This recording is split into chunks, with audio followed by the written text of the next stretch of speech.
Yo, what is up, guys? It's Pedro here, and the Washington Commanders have made their first signing of free agency. They are expected to sign former Dallas Cowboys defensive end Dorance Armstrong. We'll talk about it, and if I like the move. If you guys are new, make sure to subscribe, hit that like button, and that notification bell as well so you don't miss any free agency signings by the Washington Commanders. All right, so the Washington Commanders just made their first signing of free agency. Obviously, they also signed Zach Ertz, but that was before free agency really officially opened.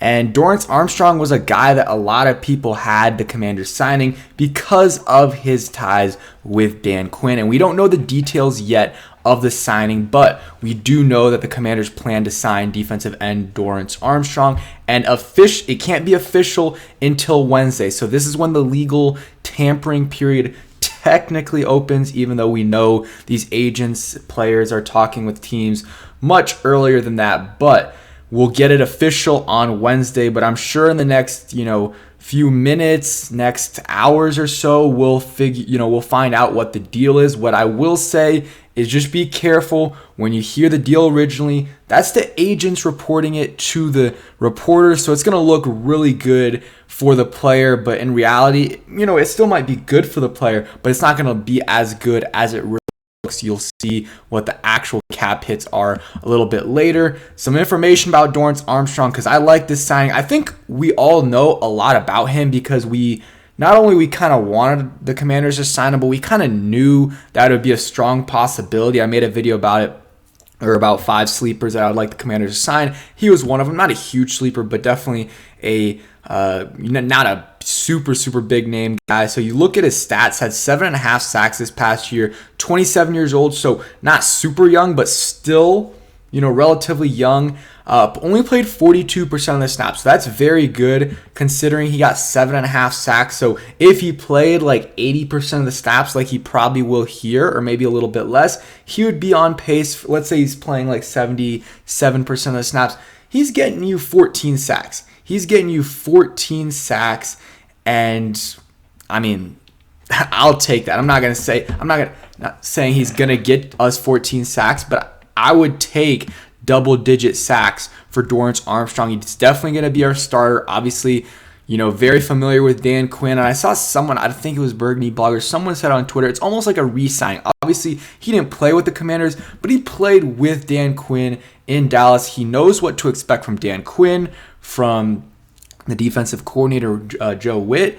I was blanking on his name, but I think I got it right. So he knows what to expect. He knows the scheme. He is going to be able to help some of these other guys out. We have some young defensive edge rushers in KJ Henry and Andre Jones. So we have one starting edge position locked down. I think Dorance Armstrong at minimum is going to be a solid pass rusher. At minimum, a solid pass rusher. He could be better than that. But the last couple of years, he's gotten the Cowboys 16 sacks, 8.5 sacks in 2022, 7.5 in 2023. He hasn't started a lot of games because he does, play. He did play for the Cowboys behind DeMarcus Lawrence, who is, former Pro Bowler, I think All-Pro, and then Micah Parsons, one of the better defensive, one of the best pass rushers in all of football. So when you're playing behind those guys, you're not going to get as, much playing time as you probably should be. And here he's going to be getting a lot more playing time than he did in Dallas. I'm guessing over 70% of the snaps, and he is 100% going to be a starter. And, sometimes they try to get him in more like as, I was watching some of the highlights at least, and they put him inside a little bit just because they did want him to get more snaps because they wanted to get as many of their best players on the field at the same time, and Dorance Armstrong was one of their best players. We don't know, again, what the details are. I really have no idea. I don't think it's going to be super cheap. It is an edge rusher that's relatively young. He's, middle-aged, I would say, for a pass rusher, and has had some good production. So it's going to be double digits, I would say, for Dorance Armstrong. After that, I really don't know. It's not going to be 20+ million for sure. Probably in that like 10 to 14 range. It's really hard to say. That's probably what I would say for Dorance Armstrong. And not a big forced fumble guy. Has 3 in his career, 1 in the last 3 seasons. But again, he hasn't had as many played as many snaps as, a lot of these starting edge rushers have. And for him to have these, this amount of sacks is good. Was also watching his highlights, and there weren't really many 2024 highlights out there because I'm sure Cowboys fans weren't going to post them because they knew he was going to be gone and they weren't as excited. But I was watching some of his highlights, and he had a blocked punt, a blocked kick, so they might be able to use him on special teams as well. And so I'm looking at my phone trying to see if there's any update on the contract or any other news. But he can play some special teams as well. Obviously, that's not what we signed him for, but it's an added bonus. A block punt, a block punt and a block kick in one season. I think that was in 2022. 8.5 sacks is very similar, in my opinion, to, or it reminds me a bit of what Montez Sweat was doing before he had that breakout season this past year, where he was getting you 8-9 sacks every year. It was more than just 2 years with, where Armstrong has had only, 2 solid seasons. But, Sweat was giving you 7.5, 8, 9. He just wasn't, cracking that double-digit mark. And then finally this year, in a contract year, has 14 plus sacks. Huge year for the Commanders and the Bears when he was with both of us. Or with both of the teams, sorry. And he got paid, and I hopefully Armstrong, it's a 4-year, 3-4 year deal, and this next year he has an outstanding year, and we got a bargain for him. I think this is a high floor, high ceiling player. I really think so.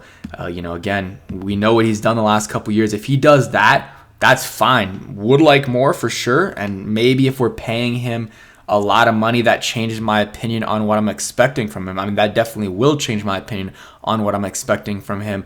But this right here, we lost our 2 starting edge rushers in Chase Young and Montez Sweat this past season. It was a big need. I don't think we really need to go sign any more edge rushers in free agency besides maybe, sorry about that, maybe you sign someone like Clelin Ferrell to compete with some of the other guys, some, low floor, high ceiling players, boom or bust type guy that maybe could end up being a really solid player for you, and then maybe you draft a guy in the 3rd round or 2nd round, something like that, and just throw darts at players, see who stays on the board, who rises to the top. Maybe KJ Henry does, maybe someone else does. That's kind of my opinion on the whole situation. But overall, I do like this signing for the Washington Commanders.